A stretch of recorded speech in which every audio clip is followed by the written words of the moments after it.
thought I'd make a summary video of the presentation I gave on the 7th of January 2018.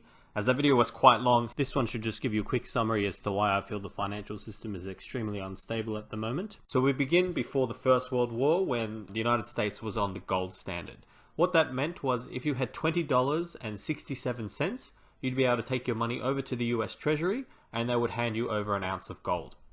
Now this was quite important because the US Treasury and the Federal Reserve System, when it was created, were actually not allowed to create more paper notes than gold they had in the vault. They were only allowed to issue paper money if they had a corresponding amount of gold in the vault at the ratio of $20.67 per ounce. Banks were still permitted to engage in fractional reserve lending, where they actually lent out money that they didn't have and hoped that not all their customers wanted their money back at once. However, the government and the central bank were not allowed to engage in this. They had to have the gold behind the notes that they issued. The gold standard with 100% reserves ended when the United States entered the First World War. The government needed to finance its troops overseas. Rather than raise a corresponding amount of taxes to finance the war, they decided to engage in inflation, and to do that, they had to print more money than gold reserves they had in the vault, and they made it impossible for private citizens to come in, turn over their paper notes to get the gold out of the vault.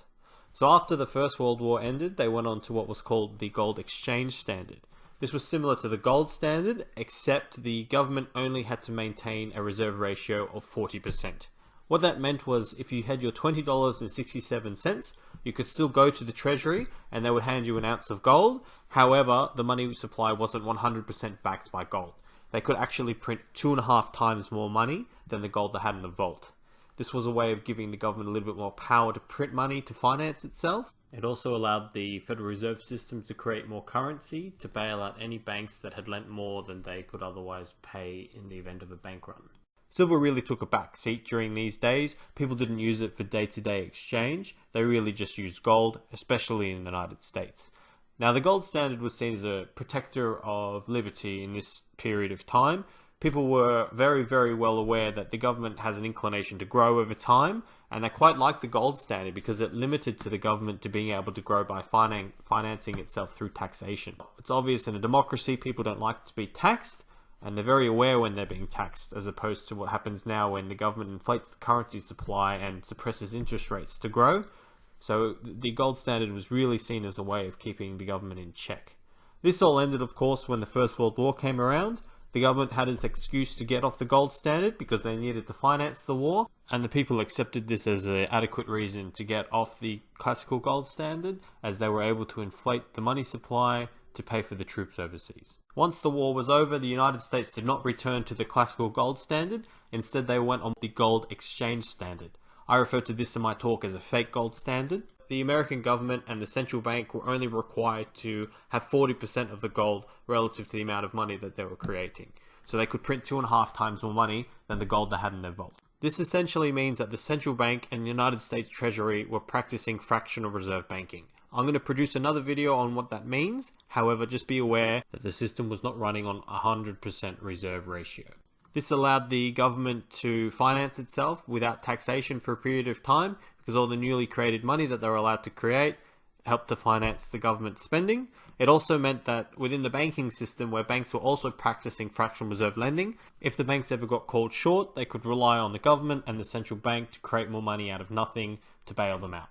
A central bank issuing a currency with a 40% gold backing will have a bank run if more than 40% of the currency holders want their gold back at once. You then had the Great Depression, and in my talk I go over the main theories as to what caused the Great Depression. I don't buy the story that it was a result of the free market. You can really pin it down to the government tinkering with the currency supply and then passing a whole lot of regulations to really just drag it on. During the Great Depression in 1933, the President FDR, Franklin Delano Roosevelt, signed an executive order requiring all American citizens to hand over their gold at a price of $20.67 per ounce. If they did not do this, they faced up to 10 years in prison and a $10,000 fine. The government then changed the price of gold to $35 per ounce, meaning that anybody who handed in their gold and received paper currency and held on to that paper currency had a significant loss in their purchasing power. It would be illegal for Americans to own gold until 1974. As I'm sure you know, the United States entered World War II late. What this meant was that the American economy was producing a lot of goods and shipping them overseas in exchange for gold. and as a result, a lot of gold was entering the United States during the early Second World War period. By 1944, America had amassed about 20,000 tons of gold at its central bank. This made up about 80% of all the central banking gold in the world. The Bretton Woods system was then created. 44 countries made up of the Allied nations sat down to hash out the agreement. The way it worked was all currencies would be backed by the US dollar, and the US dollar would be backed by gold at a price of $35 per ounce. It was still illegal for American citizens to own gold, and they were not allowed to take their paper money into the US Treasury to get gold. However, foreign central banks were able to take their US dollar reserves over to the Treasury and demand physical gold redemption. There were two significant problems with this plan. The first one was that there was no reserve requirement for the US government to hold gold. The only rule was, if a central bank decided to hand in $35, the American government had to give them the gold. There was no restriction on how much money the US government could create relative to the amount of gold it had in its vaults. Now you give that power to a politician, they're going to spend like crazy. And that's exactly what happened. The American government spent a lot of money during this period. They did a lot of infrastructure spending, they put a man on the moon, and they fought the Vietnam War. During my presentation, I read part of Howard Buffett's work. That's Warren Buffett's father, where he really said it was a really bad thing for the American government to be able to issue paper money without the American people being able to redeem their gold. In short, it allowed the American government to grow without the American people truly realizing what was going on, as they were being taxed through inflation rather than taxed directly. The second major problem with the Bretton Woods system was the fact that the United States government did not have a reserve requirement on its paper notes. As the US created more monetary inflation by creating more paper notes, other countries would also have to create more currency units. If they didn't create more currency units, the US dollar would fall relative to their currency, as the US dollar was being debased. So throughout this system, as the US debased its currency, all other countries within the system would have to debase their current currencies correspondingly, as the fixed exchange rates forced them to do so. Other countries went along with this because the American dollar was supposedly backed by gold at a price of $35 per ounce, but as you now understand, there was no reserve requirement, so there was nothing stopping the government from printing more money relative to the gold supply, at least for a period of time. And also, after the Second World War, most countries didn't really have a choice because the US was both an economic superpower with such a large gold hoard, and also because the US had such a mighty military presence in Europe at the time. As the American dollar was debased, it created price inflation within the United States, so that it made prices overseas relatively cheaper for American citizens. So what started to happen was that you had a lot of imports coming into America. Because of the fixed exchange rates, as the United States continued to increase the currency supply, a lot of US dollars would be sent overseas in exchange for foreign goods. Basically, the French would make things, the Germans would make things, the Swiss would make things, send it over to the United States, and then get US dollars in exchange for them. Because the foreign merchants didn't really want US dollars, the local central bank would print up the local currency to purchase the US dollars. While this system lasted, the Americans were able to import goods and have their US dollars go overseas without fearing the US dollars coming back and buying American goods, which would then be shipped overseas. The net effect was that as the Americans printed money, it exported the inflation because foreign central banks printed money to buy the US dollars off their local merchants and then stockpiled the US dollars. They kept the US dollars as a reserve asset, hence the term reserve currency, and the creation of the local currency helped peg the local currency to the US dollar as per the agreed fixed exchange rates, part of the Bretton Woods system. Essentially, it allowed the American government to grow at the expense of the trading partners, as the American government was able to export their monetary inflation. Now, this system was not ideal and it was not sustainable, however it ended up going into effect. There are a few reasons for this, and I talked a little bit about the power brokers behind the scenes throughout American history.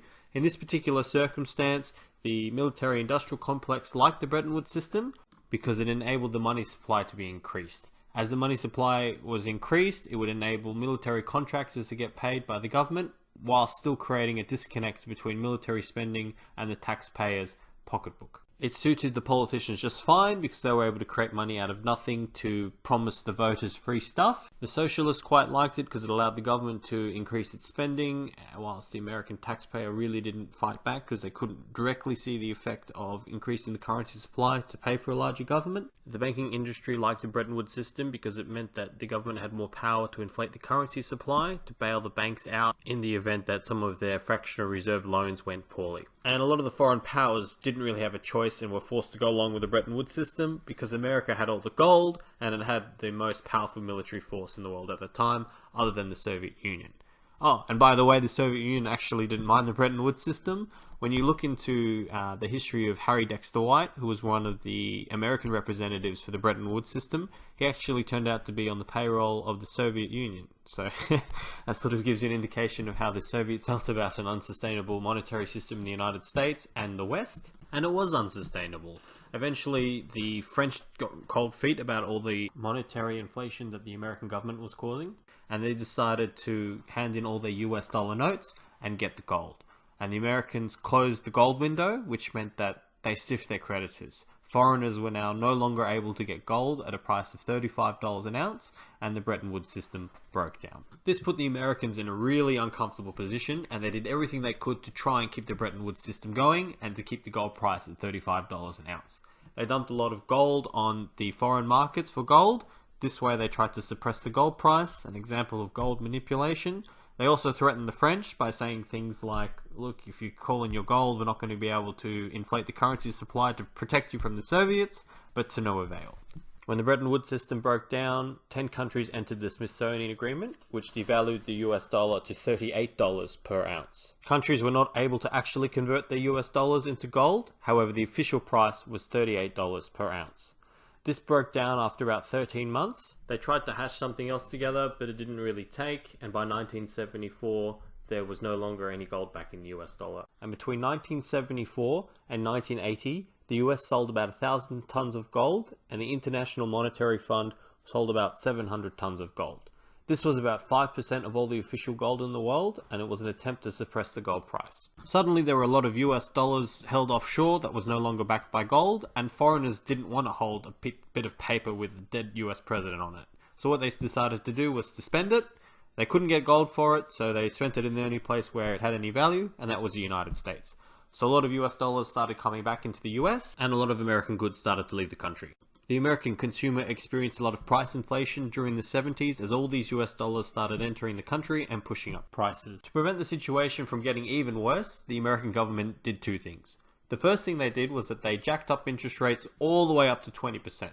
So essentially, if you were a foreigner and you were holding US dollars, you were more likely to continue to hold the US dollar rather than spend it and see the currency come back into the United States, where it would push up prices even further. The American government was able to raise interest rates so high so quickly without becoming insolvent, as they had a relatively low debt to GDP ratio when compared to today. They were also able to do it because the majority of the US government's debt at the time was fixed at a lower rate and did not need to be refinanced for a long period of time. The second thing that the Americans did to prevent further price inflation was to create what was called the petrodollar system. They sent Henry Kissinger over to Saudi Arabia, where he brokered a deal with the Saudis, whereby the US government guaranteed the protection of the House of Saud in exchange for the Saudis only ever selling oil for US dollars.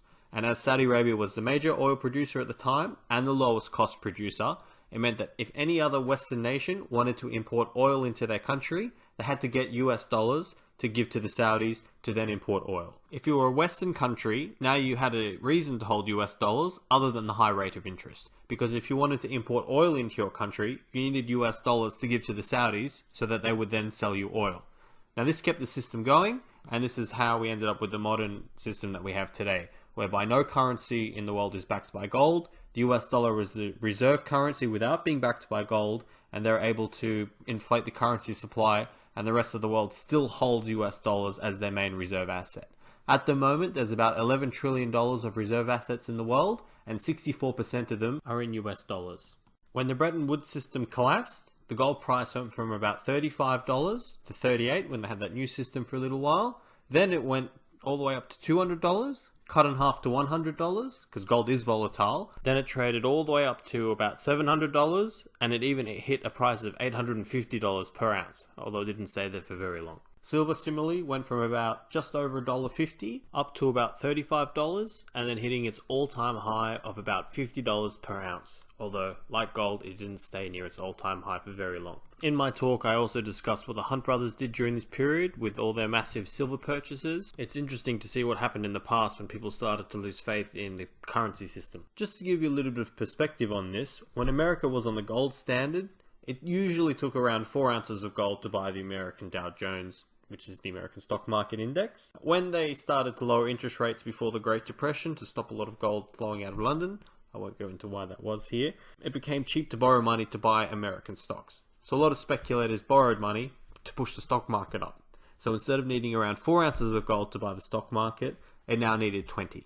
Then when the stock market crashed, you only needed about 2 ounces of gold to buy the American Dow Jones index, which meant an increase of purchasing power for gold of around 10 times from the peak. Then you had World War II, you had the 60s and 70s with the Vietnam War, the Great Society. There was all this monetary inflation during this period, and yet gold was on a fixed price of $35 per ounce. By the peak of it, you needed about 25 ounces of gold to buy the American stock market. Then it crashed in real terms against gold, so that you only needed 1 ounce of gold to buy the American Dow Jones index, which meant an increase of purchasing power of 25 times for gold. And for silver, you only needed 16 ounces to buy into the Dow Jones index. As I'm recording this at the moment, it takes about 19 ounces of gold to buy the American Dow and about 1,488 ounces of silver to buy the Dow Jones. What I'd like to do now is just run through a quick exercise to demonstrate how interest rates affect asset prices. Let's pretend that we're back in 1980 when interest rates are 20% and you're lending the American government $100,000. For this example, we'll just imagine that you never get your $100,000 back, but the government pays you $20,000 a year in interest payments forever. When you lend money to the government, it's usually considered the least risky investment you can make, because under the current system, the government can print money to pay you back, or they can raise taxes to pay you back. That last bit's not always true, because if they raise taxes, they can get voted out of office, or if taxes are already very high and they raise them, they could start actually shrinking the economy and actually not raise as much taxes. But we'll just put that aside for the moment. So you've lent the government $100,000, or to say it another way, you've bought a $100,000 bond from the government. Let's also pretend that we have a house and that this house is rented by the same government that you've lent the $100,000 to. The government agrees to pay all the expenses for the house, they'll pay for the insurance, if something breaks they'll fix it, and they also agree to pay you $20,000 a year in rent. They'll pay you this $20,000 forever, and we can assume that the bond will pay you $20,000 a year forever, and the house will also pay you a rent of $20,000 a year forever. Now, because the risk of these two assets are the same, and you're just as likely to get the $20,000 a year either from the cash flow from the bond or from the rent from the house, we can assume that the price of the house should be the same as the bond price. Now, if the bond costs $100,000 to buy that cash flow of $20,000 a year forever, to buy the rent flow of $20,000 a year forever, the house must also be worth $100,000. Let's make things interesting, and we'll pretend that this person also decided to borrow $100,000 to buy this house. And because interest rates are 20%, he's now paying $20,000 a year in interest just to hold this property. So he gets his $20,000 a year in the rent, and he pays his $20,000 a year on the interest, so it's a neutrally geared investment property. In a democracy, the rulers are always worried about being popular, so what they typically will do is spend more money than they collect in taxes. When they spend more than they collect in taxes, they either have to print money to pay the difference, or they borrow money. Now, in a democracy, when a government spends too much money, they can't really cut back on the spending, because if they cut back on roads, hospitals, whatever, they'll become unpopular and get voted out of office. If they raise taxes, again, they run into the same problem of becoming unpopular, or if they raise taxes, there'll come a point where raising taxes actually doesn't raise more revenue for the government. The one thing that the government can do under normal circumstances is to cut the interest rate and cut their interest expense. In the free market, the interest rate is determined by how many people are saving and how much they are saving. Whereas now in the system that we have today, which is not a capitalist system, the government determines what the interest rates are. For our example, we'll pretend that the government cuts the interest rate to 10%. So now that if you lend the government $100,000, you get paid a cash flow of $10,000 per year. In other words, it costs $100,000 to buy a cash flow of $10,000 per year. But the person who bought the previous bond had locked in getting $20,000 per year forever. So the original bondholder is getting paid twice as much as the person who just bought the $100,000 bond, which means that the previous bond, which was once worth $100,000, is now worth $200,000. As interest rates go down, bond prices go up. If the bond that is paying a cash flow of $20,000 a year is now worth $200,000, the house that pays the same amount of rent of $20,000 per year and has exactly the same amount of risk and likelihood to pay that $20,000 must now be worth the same as the bond worth $200,000. So you can see as interest rates go down, the housing price goes up. And the most interesting bit about this is that this person had borrowed $100,000 to buy the house. Because interest rates are now 10%, he can refinance his debt and he's now only paying $10,000 a year in interest. So he collects his $20,000 a year in rent, pays his $10,000 a year in interest, and he's left over with $10,000 a year. So it's now a positively geared investment property. The government is spending too much money.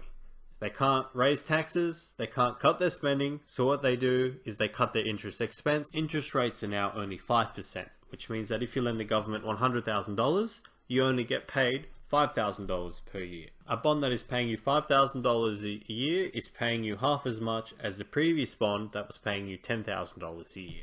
The bond that pays you $5,000 a year costs $100,000 to buy when interest rates are 5%.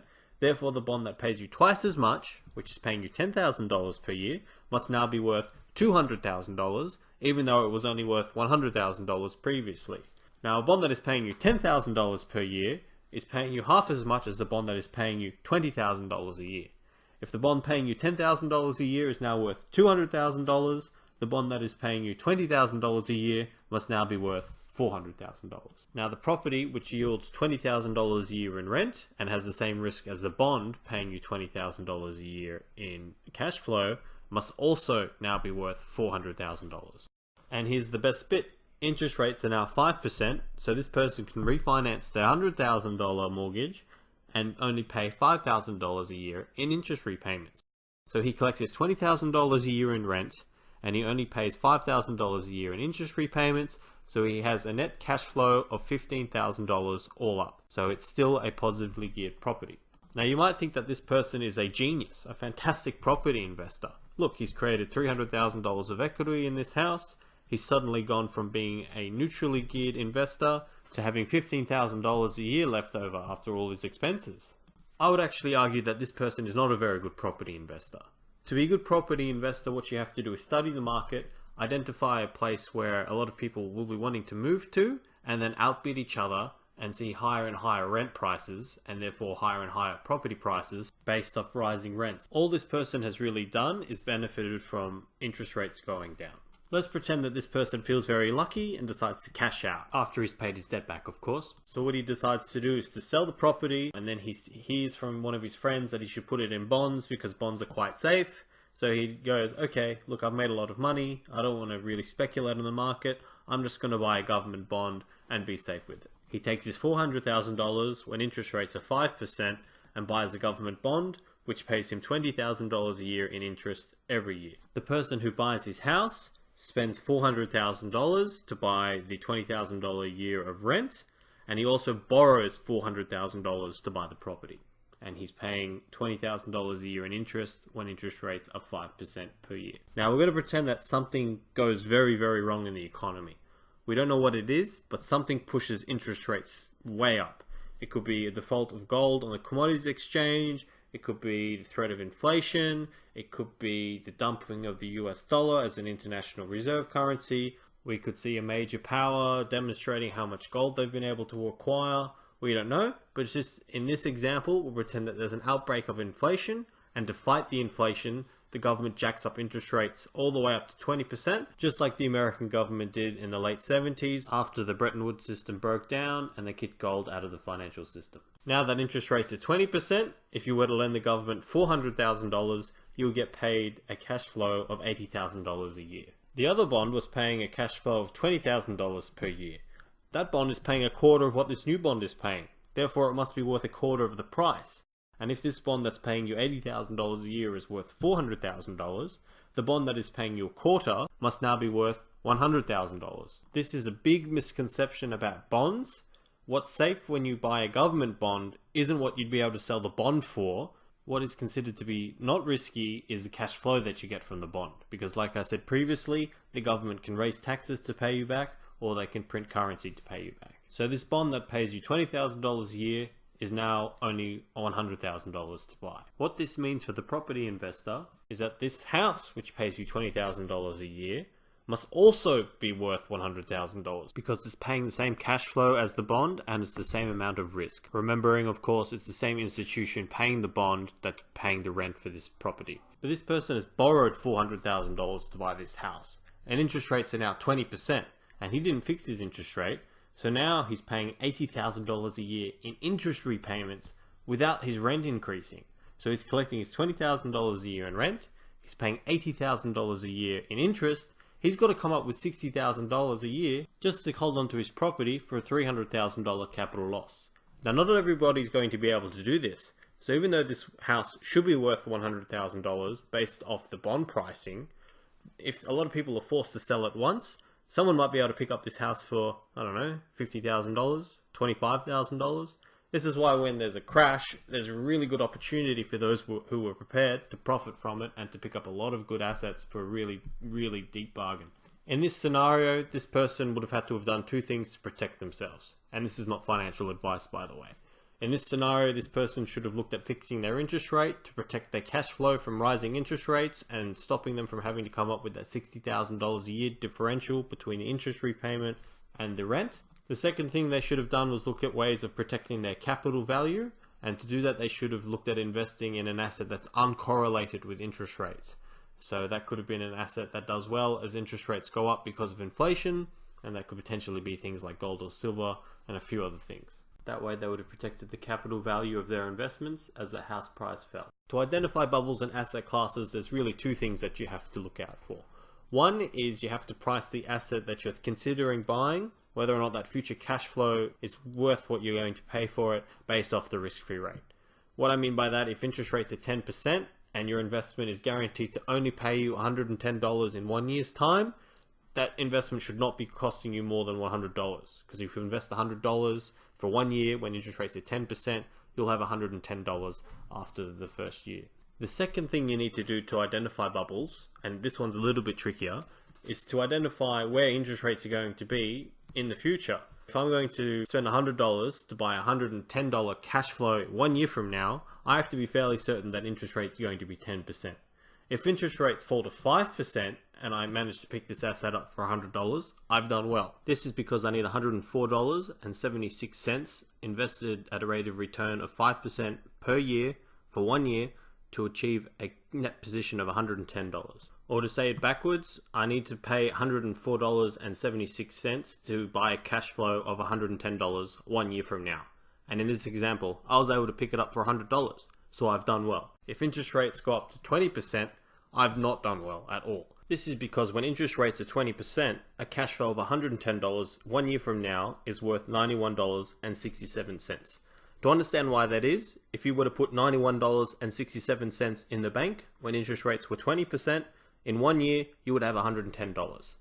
So that's why this person overpaid for this cash flow if interest rates are going to go up to 20%, because instead of paying $91.67, he overpaid and paid $100. And this is where it gets very tricky for the period of time that we're in today, because historically interest rates have never really been this low around the world, and we've never really seen this sort of monetary inflation before either. When the Bretton Woods system broke down, they were able to maintain the stability of the financial system by jacking interest rates all the way up to 20% and by instituting the petrodollar system. With the restraint of gold gone, America's politicians were able to spend a lot more than they collected in taxes and borrow the difference, and people were willing to lend the American government money because they knew that now that they didn't have to pay in gold, they could print currency to pay them back. So we can see here by this chart that ever since the breakdown of the Bretton Woods system, the American national debt has just skyrocketed. And as of the time I'm recording this, they owe over $21 trillion. And that $21 trillion is just the money that the American government owes to the bondholders. It doesn't include their unfunded liabilities for things like medical care and all the other expenses American citizens expect from their government. As a result of this increased borrowing, the American government has seen fit to cut their interest expense, just like we went through in that example. And as we can see here, when the tech bubble crashed, the American government took the opportunity to cut interest rates under the leadership of Chairman Alan Greenspan. With the lower interest rates, it was now cheaper for people to borrow money that they otherwise couldn't afford to buy houses, and that, along with a few other things that are discussed in the talk, led to the creation of the housing bubble. When interest rates started to creep up, the whole system just melted down essentially. and the government took extraordinary measures to keep the whole financial system from collapsing. I don't believe that the measures they took to solve the 2008 financial crisis were sustainable, and I really view it as just slapping a band-aid on a cancer. We can see from this chart here, one of the things that the American government did was they increased the monetary base. So this is the amount of money in the economy before it gets lent out by banks. It starts off at around 2008 with a monetary supply of about $800 billion. They increased this up to about $4.5 trillion. So essentially they increased the monetary supply by about 5 times. And they're able to do this because they didn't have gold restraining the amount of currency that they could create. And you can see there that gold line as well, that's the gold price tracking along and then falling in 2013. Essentially the American government was printing money to buy things, so they bought a lot of mortgage-backed securities and they bought a lot of US treasuries. This chart here demonstrates the relationship between the amount of currency they were creating and the stock market. So you can see the S&P 500 was pretty highly correlated to the amount of new money coming into the system. And then once Donald Trump got elected and promised tax cuts and infrastructure spending, the stock market continued to increase without the monetary base increasing as well. Now, we've discussed the intense speed at which the US national debt is growing. And we can see that as the government is intending to spend more money and collect less in taxes, the national debt can only be expected to increase. And we've seen that the deficits so far this year have really exploded. The US Treasury is currently attempting to unwind its balance sheet, which is a fancy way of saying selling some of the assets that it printed money to buy. So when they sell these assets, they're going to be sucking money out of the economy. So we'll see whether or not the stock market can stay elevated with such high historic price earnings ratios if the Federal Reserve is going to be sucking the money out of the economy. And this is another reason why I don't think that the financial system is stable at the moment. During the GFC, the Americans took interest rates all the way down to 0. Essentially what this meant was if you were an American bank, you could have the central bank print money and loan it to you without charging you any interest or very, very little interest. And then you were then free to lend it out to the public at a higher rate of interest. As always, when the government prints currency, they'll always pretend that it's just this one time, it's not going to last long, we're going to raise interest rates, and indeed they've been promising to normalize interest rates for a very long time. They're beginning the process to do it now. We're going to see whether or not they're able to actually take interest rates up to much higher levels without causing a crash. I'm going to produce a separate video on Austrian business cycle theory, just so you can really understand how when the government artificially suppresses interest rates, it causes distortions in the economy, and when interest rates go up, it just causes all the malinvestments to become apparent and then cause a crash. We don't know what the future holds, but another thing I'd like to point out is that the petrodollar system is starting to see some significant headwinds. Iraq under Saddam Hussein started to sell oil for euros. Iran has also been selling oil for euros, and when they were banned from the SWIFT system, the Turks and the Indians were buying oil from Iran and used gold to pay for it. Libya tried to sell oil and set up the gold dinar. China has been buying a lot of oil from Russia using the yuan to pay for it. And the most significant thing that's occurred this year, after I've done my presentation, is that China has launched its own oil benchmark. The previous two were both US dollar denominated, and the West Texas Intermediary, and there was also the Brent one as well. Both of those, again, were US dollar denominated. So it is a huge deal that China has launched its own oil benchmark where you can use yuan to trade for oil. Incidentally, this also reduces the likelihood and the ability of American sanctions to hurt the Chinese economy, and they're also able to trade directly with the Russians without ever using the US dollar system. On the same exchange as well, you can actually get physical gold delivered. So there's a lot of people who are speculating that in the future we're going to see a lot more of countries like Venezuela, which at the moment are not part of the SWIFT system and have US sanctions on them. They'll be able to send oil tankers over to China, sell the oil on the oil exchange in China, take physical gold delivery, and then take the gold back to their country, all without ever using the international monetary system as it exists today through the SWIFT system. We're also seeing a significant increase in the gold reserves of foreign powers. So Russia, as you can see in this chart, at the period of 2008, had around 600 tons of gold. They have increased this to about 1,800 tons. China went from having about 600 tons in 2008 to having about 1,800 today. We actually really don't know how much gold China has. They just announced this figure. It's not actually audited by an external auditor. There's a lot of speculation that the Chinese actually have a lot more gold than they're saying. There's a lot of anecdotal evidence of Swiss gold refiners and dealers going into China and selling gold to what they believe to be private buyers, but they get armed escorts by the People's Republic of China. So it's actually the Chinese government buying gold using proxy companies. There's also the potential that a lot of gold that's being mined in China isn't actually being reported correctly, and the government is just buying most of the gold coming out of Chinese mines. A lot of Western governments are actually selling their gold at the moment. I suspect it's because of pressure coming out of the US administration. Australia, for example, in 1997 we sold about 167 tons of gold. At the start of this year we had 80 tons of gold at the Reserve Bank of Australia.